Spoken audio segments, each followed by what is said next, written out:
Para começar a nossa aula de hoje, vamos relembrar os 7 mandamentos que nós aprendemos até agora. Vamos lá? Qual que é o primeiro?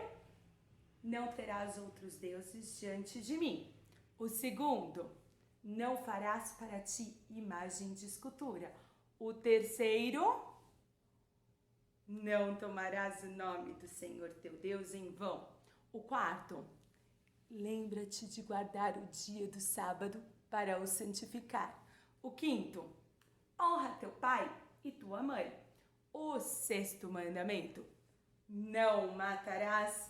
E o que nós aprendemos semana passada é não adulterarás. E aí, qual será que é o oitavo mandamento? É isso que nós vamos aprender hoje. Abram as suas Bíblias no texto onde está os 10 mandamentos, que é Êxodo 2. Não, peguei vocês. Quem tá ligado sabe que fica em Êxodo 20. E o oitavo mandamento está lá no 15º versículo, ou seja, abram em Êxodo 20, versículo 15, que diz assim: não furtarás. Este é o oitavo mandamento. Não furtarás. Vocês já assistiram a um jogo onde um dos times foi roubado? Aí é revoltante, né? Você vê que o juiz está roubando para um time e você não pode fazer nada. E é mais revoltante ainda quando o time para quem você está torcendo é o time que está sendo roubado. Puxa, ser roubado de qualquer maneira é terrível. Mas quando eu assisto a um jogo de futebol onde o meu time está sendo roubado, eu sempre fico pensando no juiz que está roubando. Sim, sabe por que eu penso nele? Porque ele está quebrando um dos mandamentos, o oitavo mandamento, não furtarás.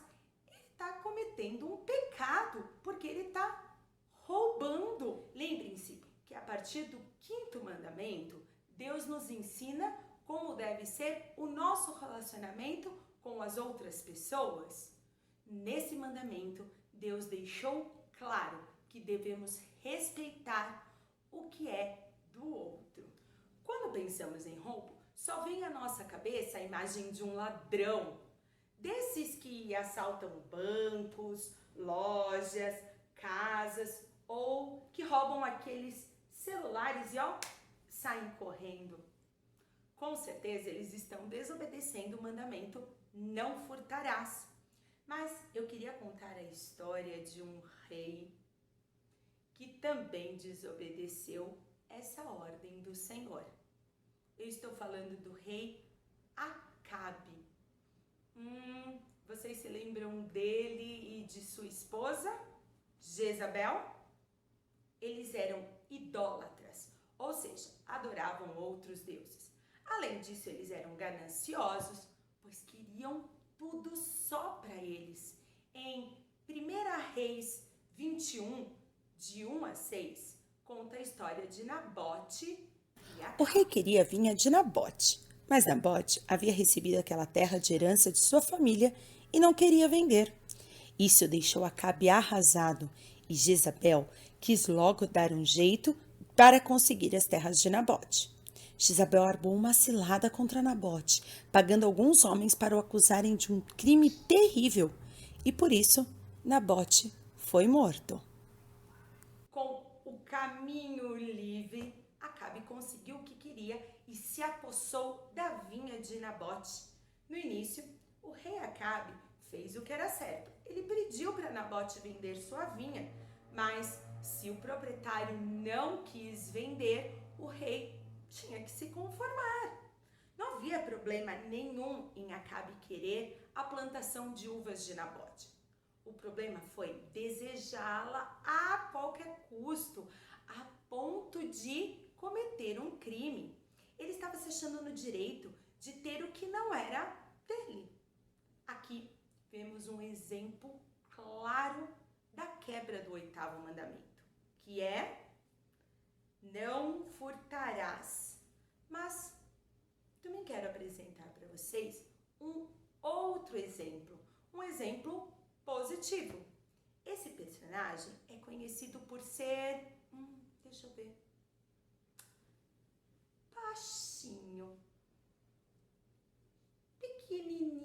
mesmo. Quem é? Isso mesmo, Zaqueu. Vocês se lembram da história de Zaqueu?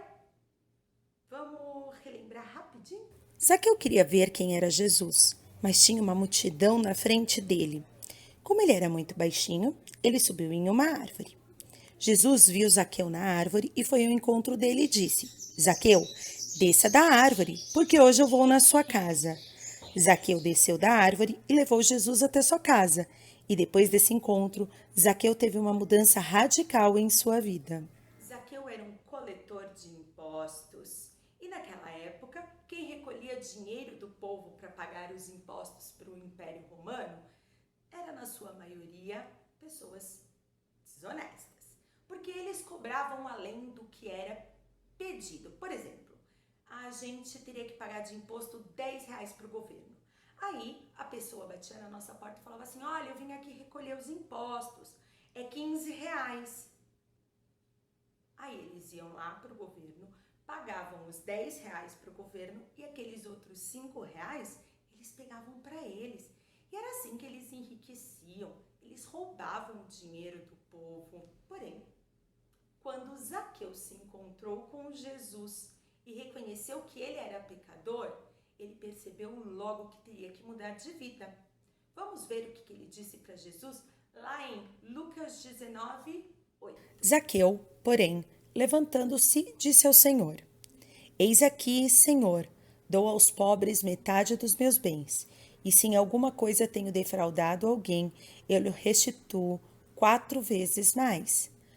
Lucas 19:8. Sua vida agora deveria ser de honestidade e não mais de desonestidade. Aquela atitude de Zaqueu foi aceita por Jesus e foi uma demonstração clara da sua salvação. Vejamos Lucas 19, versículo 9. Disse-lhe Jesus: Hoje veio a salvação a esta casa, porquanto também este é filho de Abraão.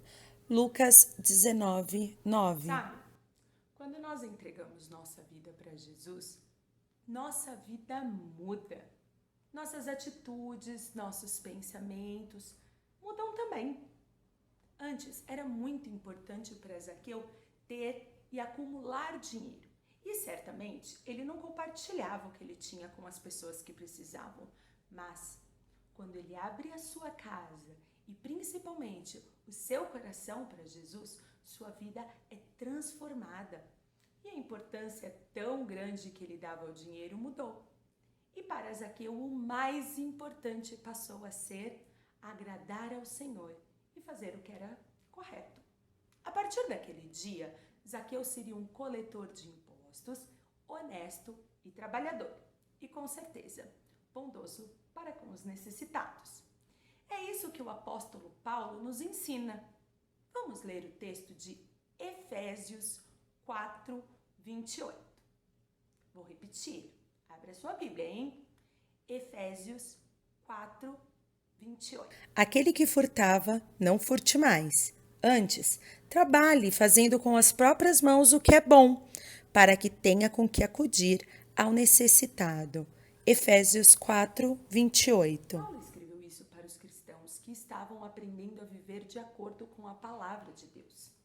Com certeza, havia pessoas que não respeitavam o que era dos outros, né?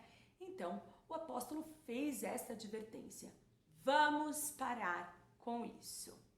Alguns podiam roubar para não ter que trabalhar, mas Paulo deixou claro que para ter as coisas é preciso trabalhar. E o trabalho, ele não é nenhum castigo, e sim uma bênção de Deus. Deus requer de nós honestidade em todos os aspectos. Existem tantas e tantas maneiras de desrespeitar o 8º mandamento, como, por exemplo, pegar algo de outro colega, mesmo que ele não vá sentir falta. Ficar com o troco. Sabe quando o vendedor te dá o troco errado? Então, dessa maneira. Ou quando ele esquece de cobrar uma coisa e você fala, mas não vai fazer falta para ele. Não dar o dízimo. Ai, nossa, tem tanta maneira, tanto jeito da gente descumprir esse oitavo mandamento, que só resta uma coisa: orar, pedindo para que Deus dê a todos nós disposição e compromisso de sermos honestos em tudo que nós façamos. Vamos orar? Senhor, obrigada porque o Senhor deixou para nós leis que nos ensinam a viver de maneira que agrade ao Senhor. E é assim que nós queremos viver, Senhor. Nós queremos te agradar com todo o nosso ser, com todo o nosso pensamento, com todas as nossas atitudes. Mas Deus, é tão difícil, nós somos tão pecadores, e nós dependemos de ti para tudo. Hoje nós aprendemos, Senhor, que nós não devemos furtar, seja em pensamento, seja em ações, mas é difícil, Pai. Muitas vezes a gente peca e nós queremos te pedir ajuda para que o Senhor coloque em nosso coração desejo de ajudar a quem precisa e não pecar mais. Esteja conosco, Pai. Nos ajude, porque nós precisamos de ti. Em nome de Jesus.